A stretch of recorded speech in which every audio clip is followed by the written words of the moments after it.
I'm Catherine McClellan, Deputy CEO for Assessment at the Australian Council for Educational Research. For myself and my ACER colleagues, I would like to thank you for joining us today. On behalf of those joining us from Australia today, I'd also like to add, I'd like to begin by acknowledging the traditional custodians of the land on which we meet today and to pay our respects to their elders, past and present. And I extend that respect to the Aboriginal and Torres Strait Islander peoples who may be here today with us. Now let's begin. This is our second webinar in the series, Reducing Disparities Between Australian Schools, the Big Five Challenges in Education in a Changed World. Before we start, I'd like to make a few housekeeping points for everyone. All the attendees in the meeting will automatically be muted since there are a number of you and the background noise can be distracting for everyone, so everyone will be muted. The session will be recorded and the link to the recording will come to all the registered attendees after this session is over.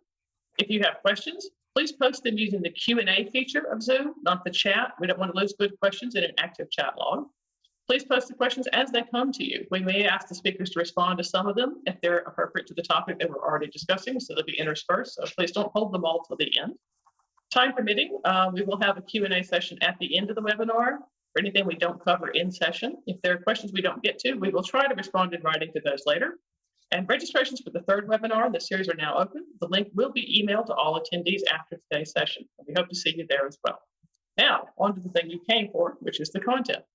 In August of 2015, ACER CEO Geoff Masters published a Teacher Magazine column describing 5 significant challenges in Australian education. Expanding discussions of these were consolidated into a policy insights paper published in May 2016. 6 years and the global pandemic later, and we made progress in meeting these challenges. This webinar is the second in our series to explore those topics with experts in each of the areas. Our experts today are the principal of Western Sydney's Rooty Hill High School, Christine Cawsey, joined by 2 of my stellar colleagues from ACER, Dr. Tanya Vaughan and Dr. John Ainley. These 3 have come here today to discuss the second challenge, which, as stated in the article, is to reduce current disparities in the schooling experiences of students in Australia's most and least advantaged schools. The general challenge is to ensure that all students receive a high-quality education, regardless of where they happen to live or the school that they happen to attend. Our experts are here to share their views and the extent to which there are differences in school student outcomes across our schools. What are the sources of those differences? How far have we come in reducing them over the last 6 years? And what needs to happen next to reduce them further? So let's dive in. First question for our panelists. So let's start with something easy. What is a plain language meaning for disparities in schools? Probably the clearest plain language description is its differences writ wide. We talk about differences between pairs of institutions or pairs of schools. And when we talk about disparities among schools, we talk about the range of differences across a whole system or a whole state or a whole nation. And these are the extent of differences and usually expressed in terms of student outcomes, such as achievement or experiences. As well as achievement, we can talk about other things and disparities in school completion or other aspects of educational outcomes. So that's fundamentally what we mean when we talk about disparities. It's the range of differences. In fact, what we usually do to measure disparities is to look at the range of variation, or the range or the variation among all students that's attributable to the variation in the means of the schools that they attend. So the total variation among students is made up of the differences between the schools they attend and the differences that are within the schools. So we talk about this as a percentage of the variance. The between-school variance expressed as a percentage of the total variance. It can range from 0, where there is no difference in school means and all the differences amongst the students within schools, to 100, where all the students in every school are the same and all the differences are about differences between schools. That doesn't really ever happen, and you get ranges across countries from, say, 7% of the variance in achievement being between schools in Finland to a bit more than 50% of the differences in achievement being between schools in Germany. So we want to think about how these things change over time and use this as a metric to compare the range of differences among schools. Would you give us an update on the current situation in this challenge? Yeah, I find this quite interesting, and it actually, my perspective changed as I was preparing for this, because for the period in the first decade and a half, we saw a widening of the disparities between schools. So, for example, in PISA reading, between 2000 and 2009, there was an increase in the percentage of the variance or spread that was attributable to differences between schools from 18 to 24%. For mathematics, from 2003 to 2012, an increase from 21 to 28%. And that was more or less attuned to what we thought was happening in Australian society and in the provision of education. But from 2009 to 2018, for PISA reading, the disparities appeared to narrow. If you like, from my perspective, that meant things appeared to be getting better. There was a decrease from 24% variance between schools to 18%.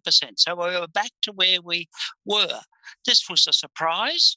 And it actually corresponded, before we get too excited, to a wider spread of student scores in total. So there was a bigger difference among schools, but there was a smaller differences between what was happening there. And I don't think I or anyone else really expected that to happen. And the question is, why might this be so? Well, there's a few possible explanations, I think. The first of them is that school size was increasing, particularly school size in non-government schools. And that if school size increases, it means there's more of the variation within the schools and less between the schools, just as a mathematical consequence. But that was much more for the non-government than the government schools, and I don't think it goes anywhere near explaining the extent of change that took place. The second thing that occurred over those recent times was between 2009 and 2018, the average achievement in reading amongst non-government schools declined, whereas that for government schools remained the same. Because there's a difference between government and non-government schools in average achievement, that compressed the variance, and that would have contributed to this narrowing of the disparities, or the lessening of the disparities. So that was the second thing. The third thing that might have been going on, and this is perhaps a hopeful suggestion, that there has been a great deal of school improvement initiatives, and Tanya will talk about those later, and a bit of targeting of resources within systems, and that could well have contributed. I think the big question is, what are we going to see when PISA 2022 comes about and we look at the results for maths achievement? Because always in those data I referred to earlier, the between school variance is rather greater for mathematics than for reading. Comes up in every country across the way. And so it will be interesting to see what happens. My guess is that there are some bright spots and some worries in this. The bright spots is basically that narrowing of the disparities. The worry is that these enduring patterns seem to continue, and compared to other countries are larger than we would like. And I like to always think that we could aspire to be a bit like Canada, which has a rather narrower variation amongst schools. So that's one of the worries, and I think it's increasing, and I'm sure Chris will comment on this. It becomes increasingly difficult to attract and retain teachers in hard-to-staff schools, and that becomes a threat for the future as well. So that's about it for me. I'll throw it back to you, Catherine. So we talked a little bit about the between school, within school variability and how that is structured. Could you tell me what it means or the between school variability in comparison to the within school variability, just in terms of possibly more concrete school examples? One of the things is that there will always be bigger variation within a school than between schools. And it really means that in some schools, there is a wide disparity within the school. And I could talk perhaps a little bit about what happens in places where there is a larger disparity among schools than in Australia, in a country like Germany or the Netherlands, where there is a highly tracked system of secondary schools and students go to different institutions, and and they're selected for those on the basis of school performance, and therefore there is a lot of variation among schools. As I said before, about half the variance is variance between schools in Germany or the Netherlands and in several other European countries. So that's what I would be thinking of, Catherine. Yes. There is also the possibility, I'm talking about structural things, there's also the possibility that some of these differences arise because students learn differently and to a different extent so there may well be institutional effects as well. But I'm started talking about the structural things, yeah.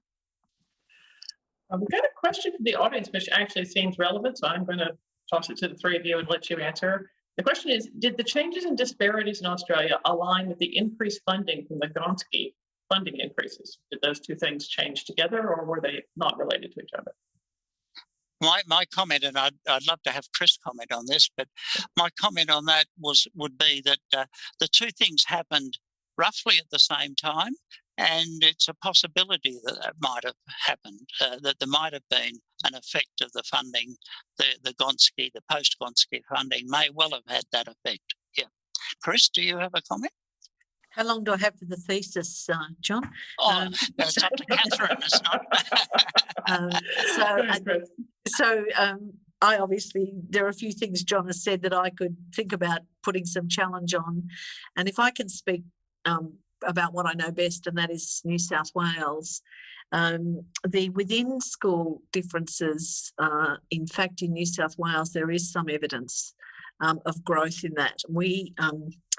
And this is going to relate to Gonski.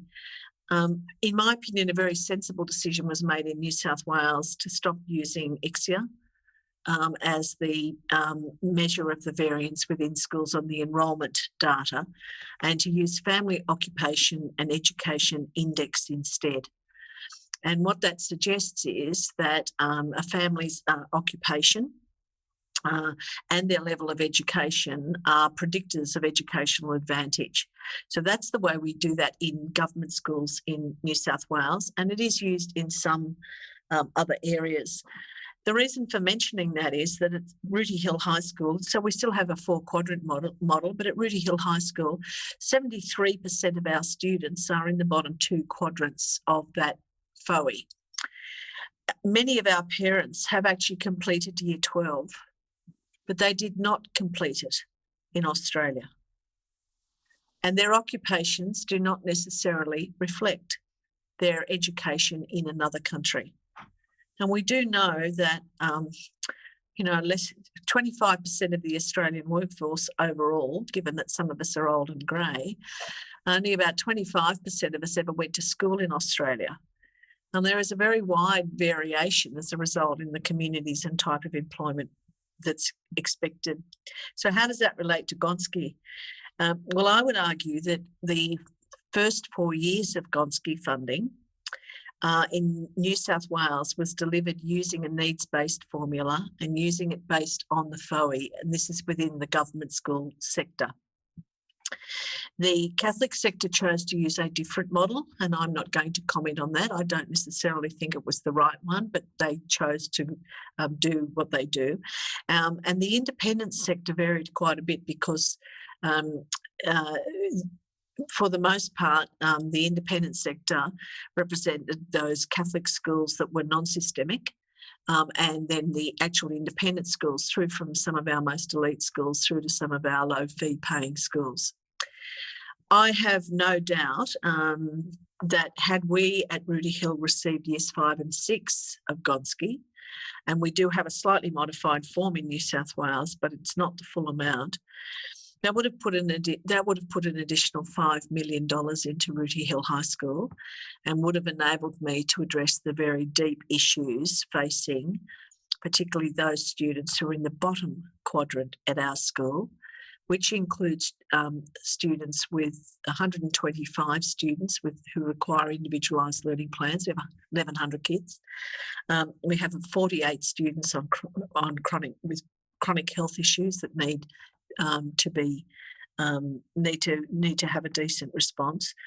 And this would just have given us a bit more flexibility to offer the kind of intensive support that might have lifted the bottom. And that certainly seems to be true. The jury, I don't think, is out that when you aggregate disadvantage, you do actually create quite wide within school differences, but it is actually your students in the top two quadrants likely to be most impacted. So we use the principle of high equity schools, and high equity schools are schools where it doesn't matter which quadrant you come from, it just matters where you end up in terms of your outcomes. And we have quite a lot of high equity schools in New South Wales. But we also have circumstances where, as John described it, the aggregated disadvantage is so great, and it's a disadvantage of the community, not a disadvantage necessarily of the school, that we have reached some quite serious tipping points for some of our schools, not all of them in the government sector. Christine, that's a wonderful lead-in into the next question, which I have, which is, what would it mean to reduce the disparities in Australian schools, both for your students, for your staff, for yourself, for the teachers? And what would the schools look like? What would our education system look like if we were successful? So John was speaking just before about how there's been an overall decrease in between school variability. So we know that this has led to an increase within school variability. So if we take a look at the PISA results for literacy in 2009 and 2018 as an example of this, we can see that in 2009, 74% of the variance within literacy was accounted for within the same school. We've seen a growth in that over time, a growth in 7 percentage points that gets us to the point where in 2018, it's accounting for 81% of the variance in literacy. So in this way, the variance within schools is actually much more than the variance between schools. And we can say the variance in student performance between schools is a third of that, which is seen within schools. Now, Christine has pointed to various reasons as to why we see this large differences in the student populations that these schools are addressing. We know from the work of Goss and Sonneman in looking at the NAPLAN results that students come to classrooms with very different levels of achievement, and that these levels can sometimes, unfortunately, remain and grow over time. But as Christine made the point, we really want to focus in on where the student is at the end of their journey. So we also know from the recent report from Geoff Masters in Nurturing Wonder and Igniting Passion, he was talking about the size and the diversity of today's student population actually means that students come to school with incredibly distinct backgrounds and starting points and learning needs. And within this report, Geoff has cited that 20% of students present to the school with a disability. These are the ones that Christine was mentioning on the individualised learning plans. So how is it, and I'll pass to you, Christine, for your in-depth experience in how is it that a school can mitigate these disparities that students enter the classroom with? The good part would be to say, of course, I know the answer straight away. But I think there's a couple of things. You can focus on improvement, But in the end, and Tanya knows our work quite well, so I'm not going to presume to patronise, but in the end, you reach a point where continuous improvement, and I know we may come back to that a bit later, but where continuous improvement brings you into the economic concept of the law of diminishing returns. And that to increase your productivity, let's put that in economic terms for the good economists who are listening, to put that in economic terms, you actually need something disruptive to happen to be able to change the practice. So my argument would be that one of the things you have to do is that the systems, not just schools, systems have to have an openness to trying new practices and new ways of doing things when the old ones stop working. And that's a very difficult thing for large systems to do, whether they're in the government or the non-government sector.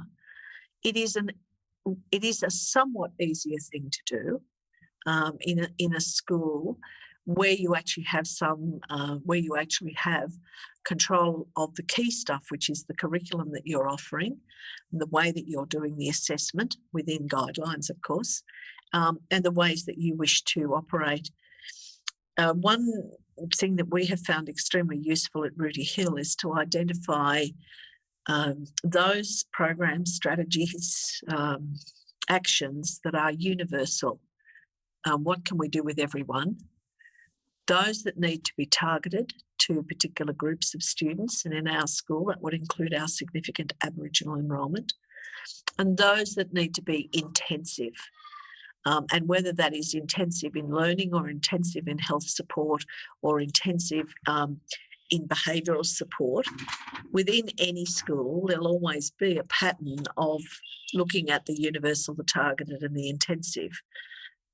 Being really systematic about planning that, being really systematic about which students need what at what times, I think has been absolutely critical to the ways we've been able to do improvement and innovation at Rooty Hill, because it does mean you really look carefully at what you're going to do. You're not just going to teach any program, you're going to accommodate and adapt that program using the correct language from the NCCD guidelines.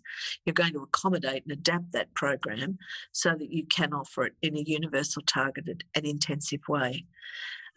Most people are very surprised when they discover that we are fully mainstream at Rooty Hill. So that means that's one of the reasons we have so many individualised learning plans, because what we try to do is to accommodate those needs. Every student in our school can mainstream. It's just a question about what accommodations they need to be able to do it. And it's about having the systems support for us. It's about having the systems support as well as some clever organisational and operational skills to be able to target your resources to where they are most needed. And of course, the primary resource that we have in government schools, more than 96% of our budgets in New South Wales, is our staffing. So being able to create staff with capacity, being able to, and we're a school where we have, at present, we have 18 teachers in their first 3 years of teaching on a staff of 80. Being able to create capacity, being able to develop the skills and capabilities and build expertise with the whole, being able to provide the kind of deep professional learning that young teachers and old teachers like me need, to be able to try new initiatives, is again, it's a very critical part of our work and one that's sometimes underestimated. We've got a question from the audience, which is actually one that I had as well. So I'm going to throw it in here and probably maybe start with you, Christine. The question is, what kind of disruption do you think might be necessary, since you're talking about disruptive practices? So many expected 2020 to be a disruptive event with the pandemic, obviously. The schools have experienced a significant rush to return to normal. What would it take to disrupt our existing practices and really make fundamental changes if we hit that point of diminishing returns you were talking about? Well, we actually did it once. We've done it a few times. There have been some significant shifts created, and one of the most significant ones in New South Wales was the digital education revolution, because it put a computer in the hand of every student from year 9 up. And That made a difference. And we didn't have anywhere near the kind of connectivity and things that we have now. But during COVID, for example, we discovered that across the state, about 30% of our students didn't have a device. Sure. Well, they might have had a mobile phone that the whole family shared, but they also had no connectivity. Mm. Now, when you think about the kind of country that this is, surely we could fix that. Surely it can't be that hard for us to be able to do something about that. If it was important, we would do it. So for mine, the kind of disruption, technology's been one of the disruptions. Things like having access to, and I know we're not about selling trade names here, but to having access, for example, to a domain on which you may do your learning, and we use Google's, and every class has a classroom, enables us, for example, not just to have had some success getting through COVID, but also if we have students who now have to work from home because they broke their leg playing footy on the weekend and they are not coming back for a couple of weeks, we actually now have that. So there were downsides of COVID, no doubt, but there were also upsides because it forced us to look at how do we provide a learning resource to all our students.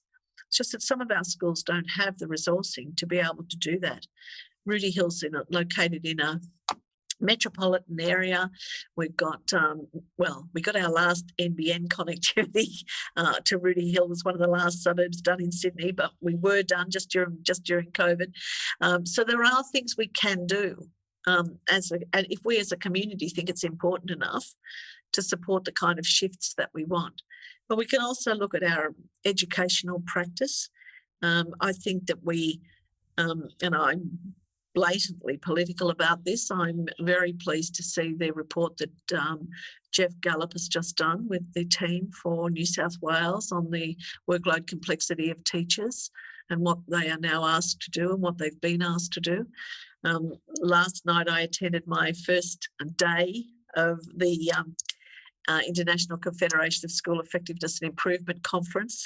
It's been a very long 24 hours and I'm back again at 7 o'clock for them. But looking at how different systems had responded to COVID and some dealing with, we have no idea in Australia truly, and despite what happened in Victoria, we really have no idea. We have countries where no one's been to school for 14 months. These are really significant things. So sometimes disruption comes because you plan it and you think you can do it.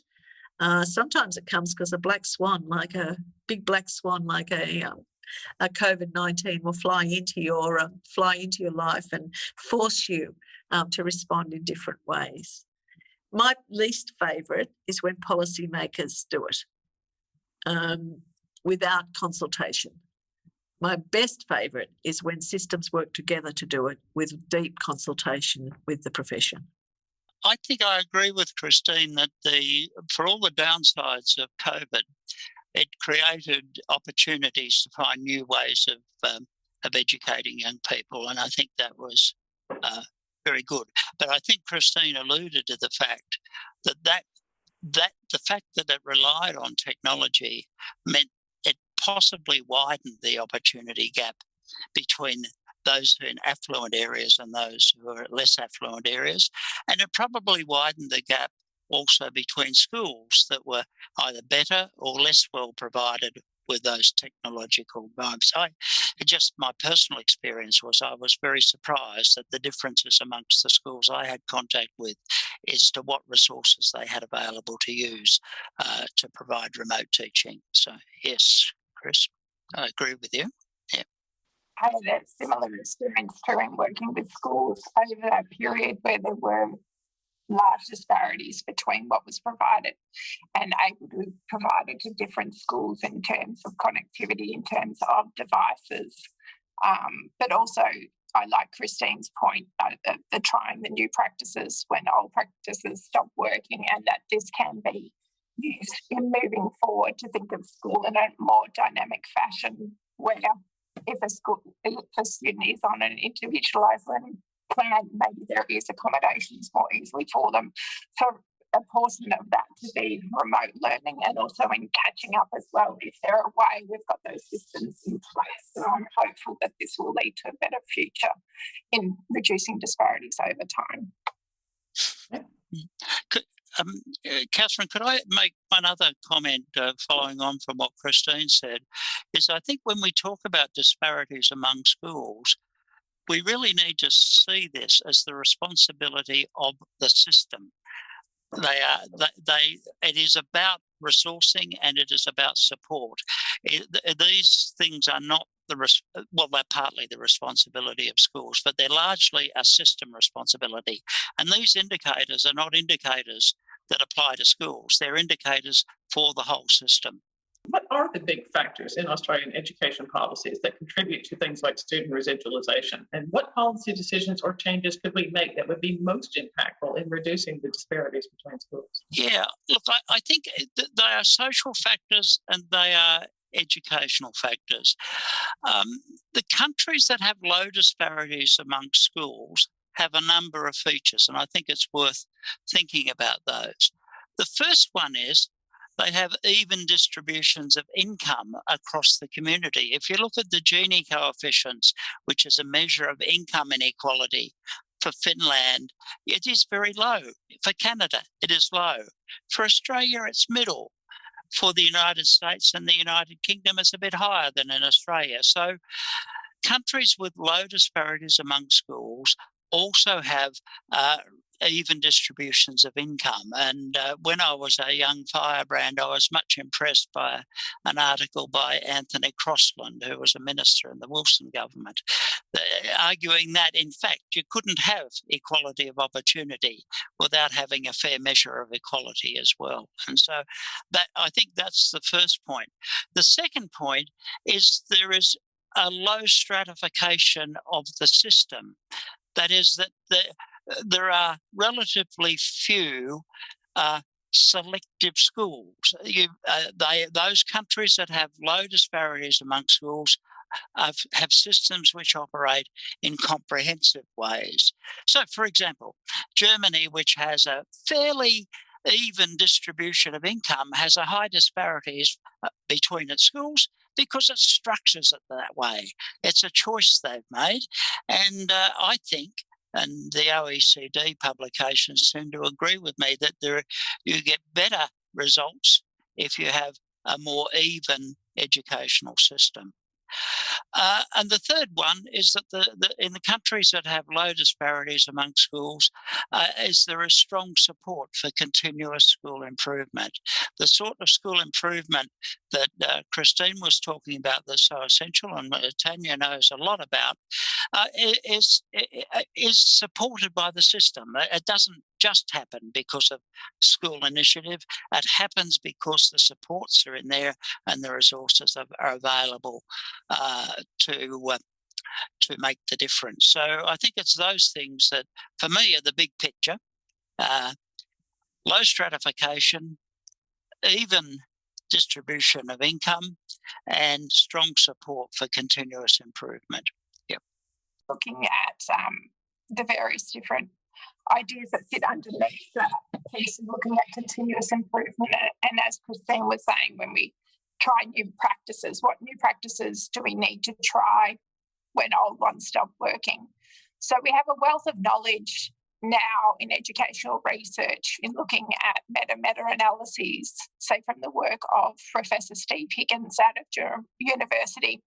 And we can see there are certain practices we know will have a large impact when implemented correctly. And Christine was talking about this. That is really the implementation on the ground. It's the building the capacity of the teachers in various different aspects, such as we know feedback can add plus 8 months worth of learning impact over the course of a school year when well implemented. There was a question that I glanced down. They were asking about, what about tuition? What do we know about that? If we look at one-to-one tuition, we know that this can add up to 5 months of learning impact. Small group tuition, 4 months of learning impact. Another really high impact strategy is metacognition and self-regulation. And I'll be talking a little bit about what that actually means in practice with the school within Victoria. But these are the types of practices that teachers can then try and adapt, and school leaders can implement with high fidelity across the school to ensure that they do have an impact. We know that these can have an impact because we know that high quality teaching can have a massive impact on our students. And in fact, I think encouragingly, it can help those that we most need to reach, those on the individualised learning patterns, those that are surrounded with the highest level of disadvantage. We know that it has the highest impact on them, showing a 0.47 effect size on them in comparison to those of middle achievement currently of 0.32. But all of this within the frame of great leadership. And we're very privileged to have a great leader, Christine, with us here today. And we know that that has a sizable impact. And that's exactly what Christine was talking about, was focusing in on instructional leadership. We know this has an effect size of 0.42, as from the study of Robinson, Lloyd and Rowe. We know specifically in actioning that, what has the biggest impact? When teachers work alongside leaders in professional learning, in upskilling, in capacity building, in changing the practices that occur in the classroom, we know that this can have an even greater impact of 0.84 effect size. This is massive. And this is the power of excellent leadership. So in all of that, really we're looking at the principles of evidence-informed practice. I say informed because it's, as Christine was saying, you yourself know if something has stopped working. You're evaluating that either at the classroom level or at the school level. It's looking at the practice-based evidence that you're gathering and then making an informed decision as to what is the best high-impact strategy that you can implement now. It's then thinking about, well, when I'm implementing this, how will I make sure that I faithfully adopt the key areas that I really need to get right? Will I target my feedback to the metacognitive ability of my students? How will I use one-to-one tuition for what group of students, what tier of students? And that's also the acceptability. So it's how the principal feels and how the teachers feel about the impact of that change of practice on their students. And that should increase over time if it's working well. And it will. It's a positive feedback loop. If teachers see improvements in students' learning, which is why we're all in education, then that will drive further improvement. In professional learning, Christine was talking about capacity building. We know that there are several key things that we need to do. We need upfront training, yes, but we need, in and of itself, that will not lead to change. That needs to be followed up with coaching, whether that be an external coach or a peer-supported coach. We know that that's one of the few studies that has been done in implementation that shows us that that can really have an impact in moving from ideas and knowledge to skills and practices to daily what occurs in the classroom, which we know is what makes the difference, especially for those students that are at most at need.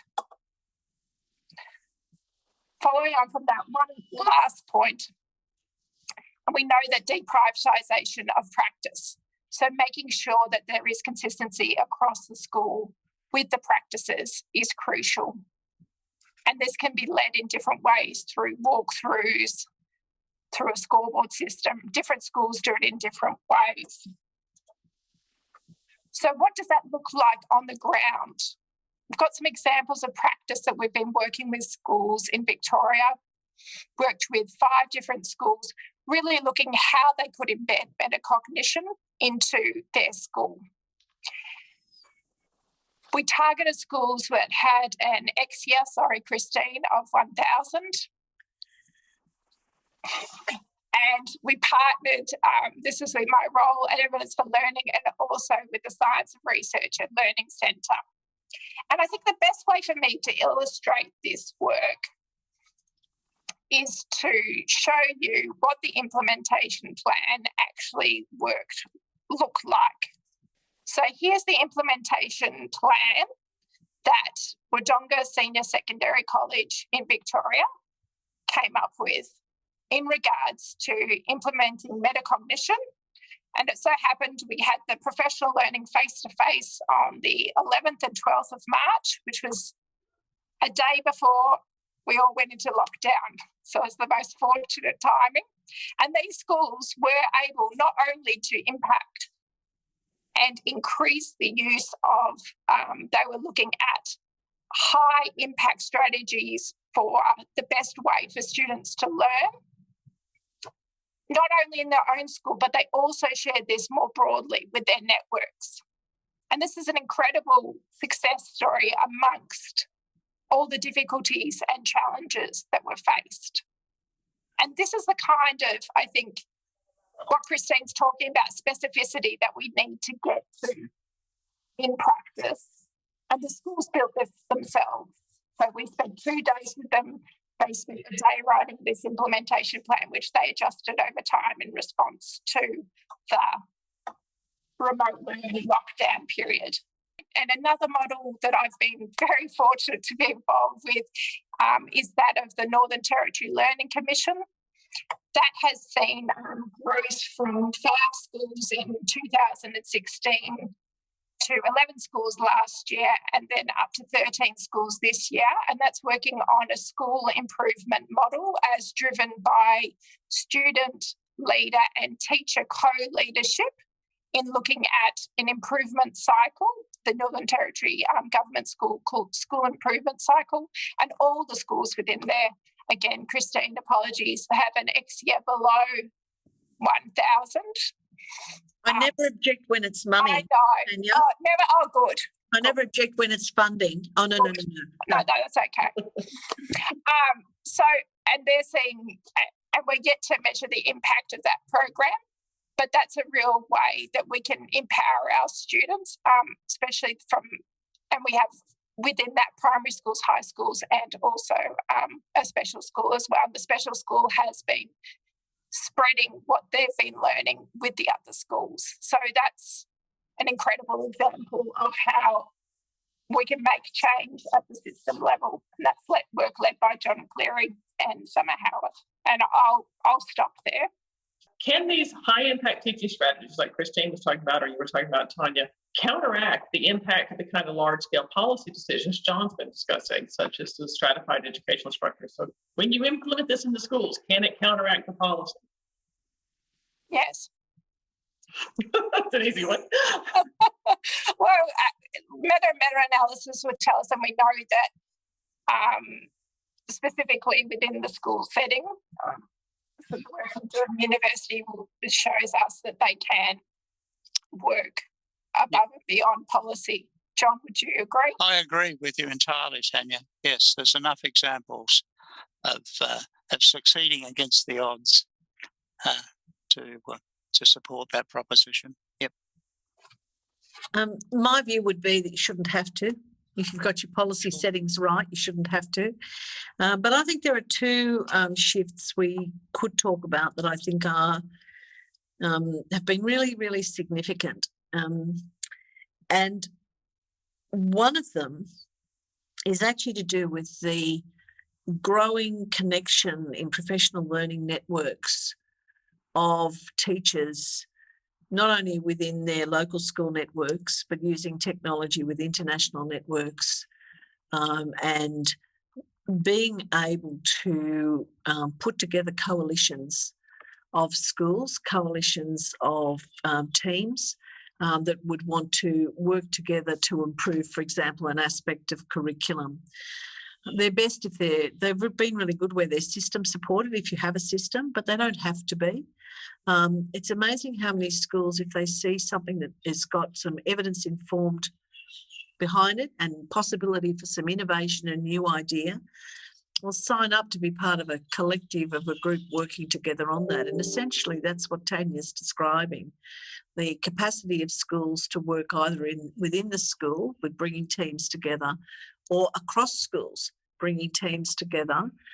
We've had the great privilege of doing some work for a long period of time now in entrepreneurial learning in a series of projects that we've been working with. And I acknowledge Dr. Michelle Anderson, who was previously at ACER, for being able to bring coalitions of schools together in Victoria and New South Wales to look at the work and enterprise skills that students do need and where they gain them from, whether it's in the traditional classroom or in actually working on a range of other projects and ideas. So I think that's one that the notion of professional collaborations in the way that people like Andy Hargraves write about that, I think it's very important to consider that this is, it's a sleeper underneath. It's not against the system or for the system. It's just a way of professionals connecting. And there's no doubt social media has truly helped that. And then, pardon me, the other one that I'd probably mention is more to my heart is the rise of the conversation, and interestingly, internationally. I've been working on a team with ACER who've been looking at crisis response and what systems and schools have done, and the conversation about agency and student agency. And at what age do students need to be able to take a personal control for their own learning? I actually see this as an absolutely critical strategy to use with students who are in more disadvantaged circumstances, because often the only person that can take the locus of control for decision-making about their learning is themselves, because they may not have the supports that those students who may live in more affluent families have. And if I can indulge myself for just 2 minutes, I'd like to read you something that I presented at our Excellence Assembly this year and ask you to think about this one. If I ask you at what age do secondary students need to take agency for their own learning and be able to self-assess, what would be your answer? Let me share some hard truths from 2020. We had 12-year-olds preparing their own applications for high school and making appeals because of their family circumstances. Were they old enough? We had students constructing their own report comments in each subject and highlighting their own strengths through personalised learning conversations. Were they old enough? We had students who worked many additional paid hours through COVID, some supporting their families where income was lost. Were they old enough? We had students working from home while their parents continued to work outside the home. Were they old enough? We had students who were carers for high-risk family members during COVID. Were they old enough? It did not matter whether they were old enough. It was what they had to do. And the speech goes on to talk about a range of other things. Yeah. But I think one of the other big disruptors and shifts that's coming is that schools themselves are starting to view student agency as an absolute critical factor for the future. And students being able to be the centre and the locus of control in their own journeys. And I think, like the professional learning networks, this has been generated by the people who are doing it themselves, including our students who are asking for these opportunities, not because of their circumstances, as I describe, but because it's a good choice for them to make. And the question I think many of us have to ask is, are they old enough? When do we actually allow our students to, as we do it with our Year 9 stats course, in maths, it's mandatory. You can use any data you like. We like to give them their learning data, including their NAPLAN results, and get them to have a bit of a play. When do they need to be old enough to understand NAPLAN? I don't think most adults understand NAPLAN, but I think it's really good we're having a go with kids. Yep. Since I'm the moderator and I get to indulge myself, one of my favorite questions I love to ask experts: if you got unlimited funds and resources, okay, anything you wanted, as much money, people, time, whatever it was, to expend on one concrete aspect of this particular problem, what would you choose and why would you choose it? Okay, can I have a go at that, Catherine, since Absolutely. I'm never likely to have unlimited money, but and it's born out of a marginal experience. I would institute fairly large differentials in resourcing of schools that were associated. Most of the time in Australian education, we provide minimal, small differentials around the edges, a little bit for a program here or a little bit for a program there. I would like to see us have a serious go at supporting schools that operate in disadvantaged areas with rather larger resources than they currently do. And I would like to see them able to use those resources, not for little things at the edge, but to institute fairly highly rewarded leadership positions within the schools, and make more of those available in the schools that are disadvantaged, so that the sorts of things that Tanya is describing as being very effective come from a base within a school where there is a core and of people who have come to the school and want to do that. I think we do need to make positions attractive, not just financially, but we need to make them attractive in the sense of having a really challenging, interesting job to do that takes their teaching one step wider. So if that's it, Catherine, I think there have been times in Australian education where various state governments have attempted to do this a little bit. I would like to see more of them attempt to do it a lot, because the work of Laura Perry shows that there's a large gap between advantaged and disadvantaged schools in the shortage of teachers. So I would like to do something that addressed that. There is also a gap in educational materials. That would also flow as part of it, because people need to have the resources with which to work. But there you are. That if you like, that would be my thing that I would like to see happen. Yeah. I'll have a go. Can I have two? I'd have universal childcare. I would have support from early. We know at age 7, once you eliminate socioeconomic factors, health at age 7 is the next best predictor. They did some very serious work in Finland with improving the health of their 7-year-olds, and that made a significant difference for them, which I think we should consider. So I would invest early. I would spend nearly all of it there, so that when students came to our high school, they did not start below grade average. They did not start 3 to 5 years behind, but they started where they could get to the best of their ability. And so the second thing, if I can have a second bite of the cherry, I would fund our rural and remote schools in different ways that allow the children of those communities to be able to participate in an equal way with the children who live in metropolitan areas, because there's no doubt there's a difference. And I think one of our biggest crises in this country is we have not been able to address the gap between our rural and remote schools and our more urbanised schools and large regional centre schools. So if I got my choice, I wouldn't necessarily invest it here at Rooty Hill, although, 5 million would have been nice out of Gonski. That would have been great. But we need to make the investment in what we want the community to be able to do. And universal, in my opinion, universal childcare, universal preschool, government funded would be an investment not only for our kids, but for the women who are mostly bringing them up, and their families who are bringing them up in our disadvantaged communities. I'll stop there. My point really plays to John's point where he was talking about the creation of new roles, and I guess I would say within those new roles, what I would really like to see happening is the trying of new practices, the implementation of those new practices, and then the evaluation of those new practices. So how can we build capacity in that at both the school level and the system level? So if we try something at a system level, how do we know whether it's worked or not? And if we want to go ahead with that and scale it to a higher level, and same within the school.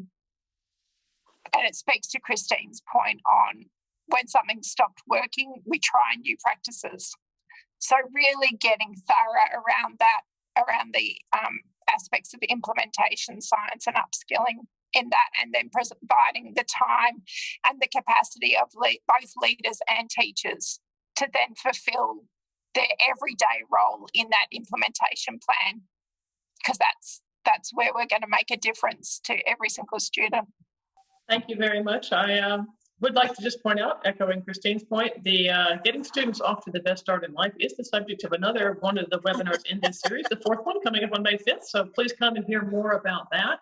And given we are right at time, I would like to thank all the panelists for sharing your insights today. This is fascinating, and I learned a lot, as I always do when I get to talk to people that are this brilliant. And to all our participants, thank you so much for coming. Good discussion, great questions, and we hope to see you for the next webinar in the series, which is the 24th of March, Wednesday, 4 p.m., same time, on reducing the long tail of underachievement. And I hope to see you then. Thank you, everyone.